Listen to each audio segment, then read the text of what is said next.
over the roofs of Holloway Street, a soft copper light spilling across the windows, and Clara May Holloway stood at her shop's doorway with a needle still in her hand. The lantern inside threw a tired glow on the bolts of fabric on the unfinished dresses lined neatly along the wall. Her fingers were roughened by years of stitching, pricked and calloused, though she held them with a quiet grace. The wind lifted a few strands of her dark hair, already threaded with silver, and in the hush between church bells and crickets, she whispered into the evening air as if confessing to no one but herself, "Love isn't meant for me." The words drifted out like smoke, a vow carved into loneliness. Once when she was a girl, Clara had believed otherwise. She remembered summers running barefoot along creek banks, ribbon in her hair, dreaming of a family that might fill her little home. But life's hand had been hard. Her marriage, short, sharp as a storm, had ended in grief, her husband falling to a saloon fight before she had truly learned what it was to be loved. What followed was a string of years folded into routine, sewing for townsfolk, nodding politely at gossip, finding her worth only in small, unspoken mercies. She patched trousers for children whose mothers had no coin to pay, left bread at doors when the winter bit too cruelly, and fed stray dogs by the back alley, as if pouring her heart into kindness she could never dare claim for herself. The town saw her kindly, but not tenderly. She was not mocked, only dismissed, like furniture, always there, never noticed. Poor Clara, the innkeeper's wife would sigh, never had much luck. The words wrapped around her shoulders like a shroud. When she walked through the mercantile or stood quiet in the church pews, heads turned not with desire or respect, but with the kind of pity that stings more than cruelty. At 38, she was not old by the measure of years, yet she carried herself like someone who had already been written off by life. It was on a warm, dusty afternoon that Jonas called a road into town. He came with no fanfare, no sound beyond the creak of saddle leather and the low breath of his horse. His face was weathered, carved by sun and miles, but his eyes were steady, the kind that seemed to listen before a man ever spoke. He did not swagger into the saloon like so many others. He merely took a quiet seat in the corner, ordering water instead of whiskey, watching the room without judgment. The townsfolk looked at him with suspicion. Drifters always carried stories, most of them dark, but Clara noticed something the others didn't. That same evening, when a lame horse struggled near the blacksmith's shed, Jonas stooped to ease the animal's strain, his large hands gentle as he checked its hoof. Clara, passing by with a basket of mended shirts, paused longer than she meant to. She told herself she was only curious, but something in the calm way he touched that broken horse unsettled her heart. The first time Jonas walked into her shop, it was near dusk. He carried a shirt torn clean along the shoulder, dust from the trail still clinging to its hem. Clara, startled by his sudden presence in her doorway, pressed her palms against her apron as if to still herself. "Can you fix it?" he asked, voice low, respectful. She nodded, motioned to the chair by the counter. He did not sit. Instead, he watched her hands as she threaded the needle, the lantern's glow catching the silver in her hair. For a long moment, silence stretched between them, not empty, but full of things unsaid. When he addressed her, it was not with the casual ma'am she had grown used to from younger men, but with a simple, "Miss Clara."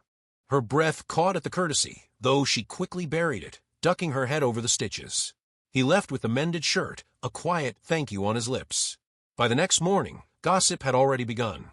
Martha Keene, the innkeeper's sharp-tongued wife, whispered to the butcher's wife that the new cowboy was a drifter, the kind who stayed long enough to stir trouble, then vanished before dawn. And Clara Holloway, Martha said with a sniff. She ought to know better than to let a man like that linger in her shop. The words spread like dry grass fire, curling around Clara wherever she went. She heard them not directly, but in the way conversations hushed when she stepped into the mercantile, in the quick glance of two women at the church steps. Clara told herself she didn't care. She was not a girl anymore.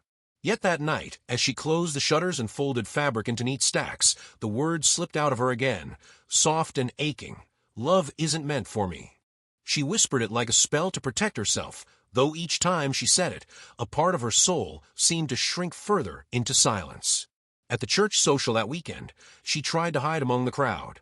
Lanterns glowed from every window, the smell of pie and stew thick in the air, laughter ringing through the hall. Clara busied herself at the food table, arranging plates she had not cooked, pretending she belonged. Jonas was there, too, standing apart near the door. His eyes found her across the room, and he began to move through the crowd, slow and deliberate, as if no one else were there. Clara's throat tightened. Before he reached her, she slipped out the side door, the cool night air hitting her face like water. She stood alone under the stars, the murmur of voices muffled by the walls behind her, and lifted her gaze to the sky. She thought of all the years that had passed, of how easily she had accepted being unseen, unwanted. Inside, the days that followed moved with the unhurried rhythm of the prairie.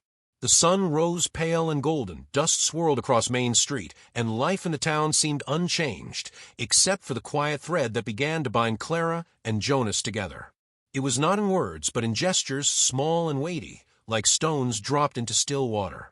One afternoon Clara stood at her window, watching a cluster of boys jeer at Tommy Ray, the poor farm child who often lingered near her shop. His boots were too big, his shirt ragged, and the boys mocked him until tears welled in his eyes. Before Clara could move, Jonas strode into the street.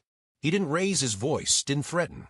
He simply stepped between the boy and his tormentors, his steady gaze enough to send them scattering.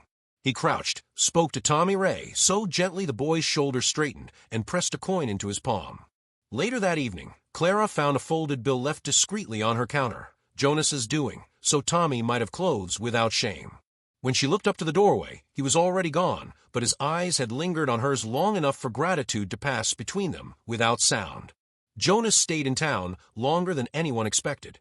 Each day brought some quiet offering.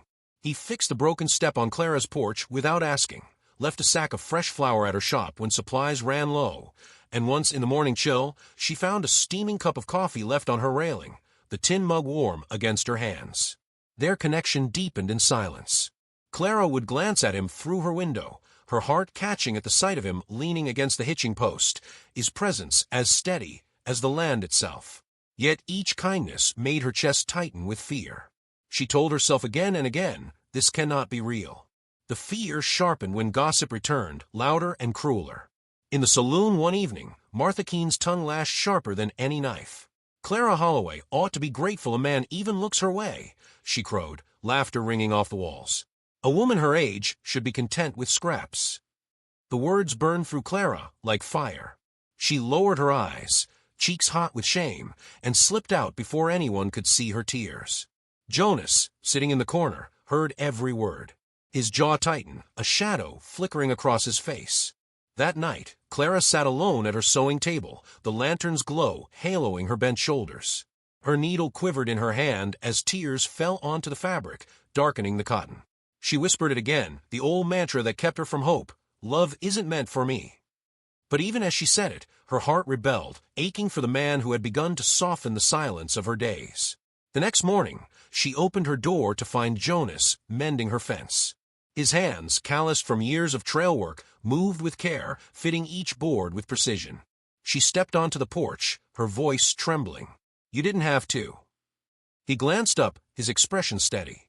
You deserve more than thanks. The words sank deep, almost unbearable in their kindness. Clara's throat tightened, but she turned away, unable to let herself believe. The church gathering came again, lanterns glowing warm against the dark. Clara sat alone at the edge of the hall, her hands folded tight in her lap. The chatter of the townsfolk hummed around her like a storm she had weathered too long. Jonas entered quietly, yet his presence drew every gaze. He crossed the room not with haste but with certainty, each step carrying the weight of something decided. Silence rippled outward as he reached her side. Clara felt the air still, her breath caught in her chest. Jonas did not ask, did not falter. He simply took her hand in his, strong and steady, the gesture simple yet thunderous. Every eye in the room fixed upon them, the gossiping mouths gone mute. His voice was low but carried, clear as a church bell. You think love isn't meant for you. I say you're meant for me. The hall fell silent, lanterns flickering as if holding their breath. Clara trembled, tears welling as years of shame cracked open like old plaster. For the first time, she did not pull her hand away. She let it rest in his, felt the calluses of his palm, the warmth that steadied her heart. The townsfolk, so quick to judge, stood hushed, something softer moving through their eyes, a recognition that dignity, once claimed, could not be denied. The night air outside smelled of pine and dust when they left together, hands still joined. Clara lifted her face to the stars, the same stars she had whispered her loneliness to for years. For once, she did not whisper that she was unworthy. She let the silence rest, and in that silence, her soul felt seen. And so the story closes, not with fireworks nor thunder, but with the quiet weight of truth. Some folks believe love comes only to the young, the beautiful, the fortunate. But love has no clock, no mirror. It waits, patient as the prairie wind, until two souls are ready to see it. Clara thought love wasn't meant for her, but the truth was simpler, gentler. She was meant for love all along. And so are you, if only you dare to believe it when it finally takes your hand.